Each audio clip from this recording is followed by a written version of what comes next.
လွန်ခဲ့တဲ့9နှစ်လောက်ကိုပြန်ကြည့်လိုက်ပြီးတဲ့အချိန်ရဲ့အဲ့ဒီအချိန်တော့ငါနောက်9နှစ်ကျရင်ဘာဖြစ်ရမယ်လို့တွေးထားတဲ့အတွေးလေးကိုပြန်သတိရတာအဲ့ဒီသတိရတဲ့အတွေးနဲ့အခုလက်ရှိကိုဘွားနဲ့ထပ်တူကြနေတာအဲ့ထပ်တူမကြနေဘူးဆိုရင်ဒီဗီဒီယိုကမိတ်ဆွေတို့ idea လေးတစ်ခုပေးဖြစ်သွားလိမ့်မယ်အားလုံးပဲမင်္ဂလာပါကျွန်တော်တို့မိတ်ဆွေတို့ကအောင်မြင်တိုးတက်ဖို့အတွက်အသိပညာဗုဒ္ဓရာယုံများပေးနေတဲ့ JavaScript ပြေဖုံးမှာဖြစ်ပါတယ်ကျွန်တော်ကလွန်ခဲ့တဲ့9နှစ်တုန်းကကျွန်တော်ကုမ္ပဏီပိုင်ရှင်တယောက်ဖြစ်ချင်တယ်တကယ်တော့အဲ့ချိန်တွေကကျွန်တော် business startup လေးတစ်ခုတော့ကျွန်တော်မှရှိနေပြီတစ်ခုတော့မဟုတ်နှစ်ခုတော့ကျွန်တော်မှရှိနေပြီဒါပေမဲ့ကျွန်တော် team ကောင်းကောင်းမရှိသေးဘူး team လေး4ယောက်လောက်ပဲရှိသေးတယ်ပြီးတော့ကျွန်တော် company မရှိသေးဘူးအဲ့ဒါမှအဲ့တော့အဲ့လိုဖြစ်ချင်တယ်ပေါ့နော်အခုကတော့ဒါတော်တော်ကြီးကိုကြော်နေတာပြီအဲ့ဒီနေထားတယ်ပေါ့အဲ့ဒီနေရာမှာကျွန်တော်လှုပ်သွားတဲ့အကြောင်းအရာတွေအများကြီးတဲကမှအရေးကြီးဆုံးအချက်တစ်ချက်ရှိတယ်အဲ့ဒါဘာလဲဆိုတော့ကျွန်တော်ဘဝကိုကျွန်တော် organize ဖြစ်အောင်လုပ်သွားတာ organize ဖြစ်အောင်လုပ်သွားတယ်ဆိုတာမိတ်ဆွေတို့ကြုံဘူးလိမ့်မယ်တချို့လူတွေကအခြေခံအကျဆုံးအနေထားနဲ့ပြောမယ်ဆိုရင်ဥပမာအပြင်သွားခံနေပဲထားပါတော့အမြဲတမ်းတစ်ခုခုမေ့တတ်တယ်တစ်ခုခုလောက်ရတော့မယ်ဆိုရင်အဲ့ဒီလောက်ဖို့တော့ကိုတစ်ခုခုကြံခဲ့တာမျိုးပဲဖြစ်ဖြစ်အဲ့လိုမျိုးလည်းဖြစ်တတ်တယ်အဲ့ဒါမှမဟုတ်တချို့သူတွေကကြတော့တနေ့ကိုဘာလုပ်နေမှကိုတေချာမသိပြန်တွေးလိုက်ကိုယ့်ကိုမေ့တယ်ဘာလုပ်ခဲ့လဲမနေ့ရတော့ငါမနှက်ဖန်ဘာလုပ်မှလဲဆိုတဲ့အစီအစဉ်ဆိုတာမျိုးလည်းမရှိဘူးကျွန်တော်တို့ဘျောက်တောက်ပေါ့နော်ကျွန်တော်မြန်မာစကားလုံးမှာဆိုရင်အဲ့လိုဖြစ်နေတဲ့ခံစားချက်မျိုးကြုံဘူးလားဒါမှမဟုတ်ကိုအဲ့လိုဖြစ်နေတယ်လို့ခံစားရတာဒါဆိုရင်ကျွန်တော် organize လုပ်ဖို့တော့ကိုတိုက်တွန်းတယ်နေရာတိုင်းမှာ organize လုပ်ဖို့တော့တိုက်တွန်းတယ်အဲ့တော့ဒီနေရာမှာနေရာတိုင်းလို့ပြောလိုက်တဲ့နေရာမှာဘာတွေပါလဲဆိုတော့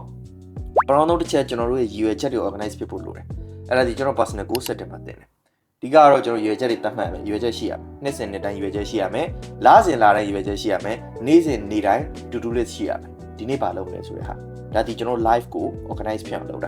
ာနောက်တစ်ခုကကျတော့ကျွန်တော်တို့ရဲ့ money ငွေရော organize ဖြစ်အောင်လုပ်တာကျွန်တော်တို့မှာတနေ့ဘာသုံးလဲဆိုတဲ့ expense ရှိရမယ်အဲ့ဒီ expense စင်ရင်းပေါ့နော်မနေ့ကဘာသုံးလွန်ခဲ့တဲ့9ရက်ကဘာသုံးလွန်ခဲ့တဲ့9လဘာသုံးမနေ့ကဘာသုံးလဲကျွန်တော်မှဆိုရင်နှစ်စဉ်တနေ့ချင်းစီဘယ်နေရာတွေဘယ်လောက်ကုန်သွားလဲဆိုတဲ့ရှိတယ်เนาะကျွန်တော် exact ရှိလေးနဲ့မှတ်ထားတာရှိတယ်အဲ့ဒါအပြင်ကျွန်တော်တို့ဘယ်လောက်ရအောင်စီစဉ်ထားလဲဆိုတဲ့ဟာတွေ target ဘယ်လောက်ထားလဲငွေဘယ်လောက်ရှာမလဲဆိုတဲ့ financial goals ပေါ့နော်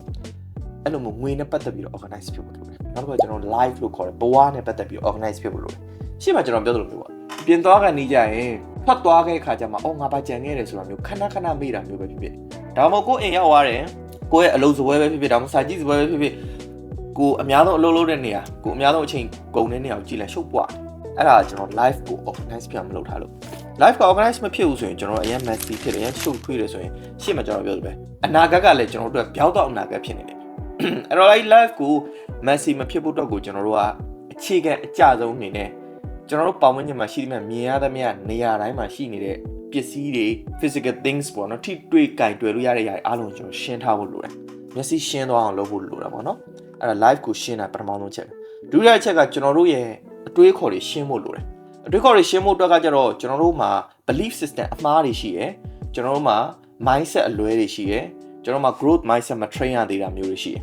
အဲ့ဒါတွေကိုကောင်းမွန်တဲ့တင့်တော်တဲ့သင်တန်းတွေတက်တာပဲဖြစ်ဖြစ်စာအုပ်တွေဖတ်တာပဲဖြစ်ဖြစ်နဲ့ကျွန်တော်တို့ဖြည်းဖြည်းချင်းရှင်းထောက်မယ်ကောင်းတော့ lifelong process ပေါ့နော်ကျွန်တော်တို့ရဲ့ထိုင်ကုန်တွေစပွဲတွေမှာရှိတဲ့ပစ္စည်းရှင်းတာတော့မလွယ်ဘူးပေါ့နောက်တစ်ခုကကျတော့ကျွန်တော်တို့ရဲ့ memorization system ကိုရှင်းတာပေါ့ organize ဖြစ်အောင်လုပ်တာပေါ့နော်အဲ့ဒါဘာလဲဆိုတော့အခုကျွန်တော်အကြောင်းအရာတစ်ခုပြောလိုက်တယ်မိတ်ဆွေတို့ဒီဗီဒီယို5 မိနစ်ကြာမယ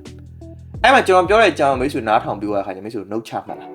note ချမှတ်ဘူးဆိုရင်အဲ့ဒါပထမဆုံးတစ်ဆင့်အနေနဲ့မိတ်ဆွေတို့ capture မလုပ်နိုင်ဘူးကျွန်တော်တို့ပြောတဲ့အကြောင်းအရာပြီးမိသွားလိမ့်မယ်ကျွန်တော်အခုဒီဗီဒီယိုတင်လိုက်ရတော့နောက်တစ်ပတ်မိတ်ဆွေမိသွားပြီအဲ့ဒါကိုကျွန်တော် organize ဖြစ်အောင်ရင်လုပ်အောင်မယ်ပြီးတဲ့အခါကျအဲ့ organize လုပ်ထားတဲ့အကြောင်းအရာကိုကျွန်တော်တို့က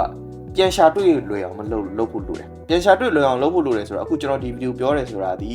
ဗီဒီယိုဖြစ်လာဖို့တော့ကိုအခြေခံကျွန်တော်ဖတ်ထားတဲ့စာအုပ်တွေရှိတယ်အဲ့စာအုပ်တွေကျွန်တော် note မှတ်ထားတဲ့နေရာတွေရှိတယ်အဲ့နေရာတွေမှာဘယ်နေရာမှာဘယ်စာအုပ်ကိုဘယ်လို note မှတ်ထားကျွန်တော်သိတယ်အဲ့ဒါကျွန်တော်တို့